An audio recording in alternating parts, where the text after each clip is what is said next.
Chief, can you tell me what we had here today, sir? No, absolutely. Earlier today, our crews responded to multiple 911 calls in relation to smoke emitting from this duplex located behind me on Cabin Street. Upon arrival, our crews made entry into the unoccupied home and found that there were smoke conditions throughout. They identified the area of fire origin as the upholstered sofa in the living room. Upon further investigation, we determined that there was a failure of a lithium-ion battery pack on the surface of the sofa, which caused the initial fire. This could have been much, much worse. No, absolutely. Due to some factors associated with this fire, it was detected very early. 911 was contacted. We were able to attend, mitigate the fire, but absolutely the fact that we did have a fire on a upholstered piece of furniture in an unoccupied house, if this fire was able to develop for any longer, even a couple of minutes, it would have been very, very different conditions upon our arrival.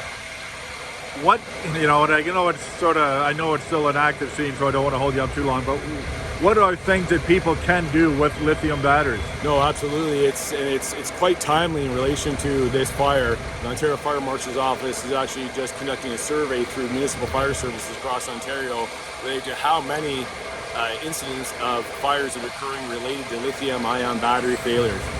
This particular fire, like I said, was caused by the failure of a lithium-ion battery pack. There are multiple ways that it can fail.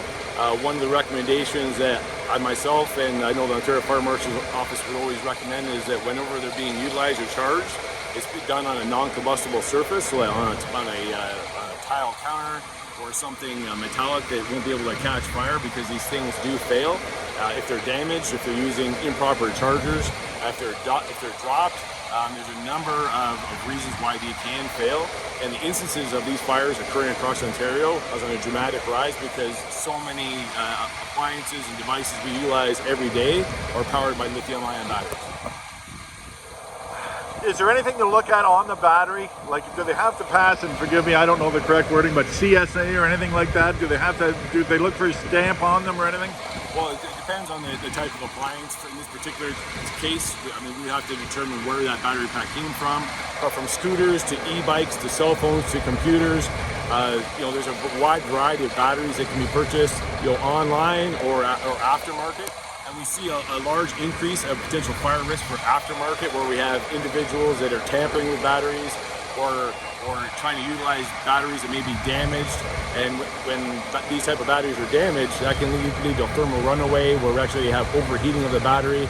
We have the battery actually explodes, and we have high temperatures that cause ignition of most combustible materials in close proximity to that battery pack.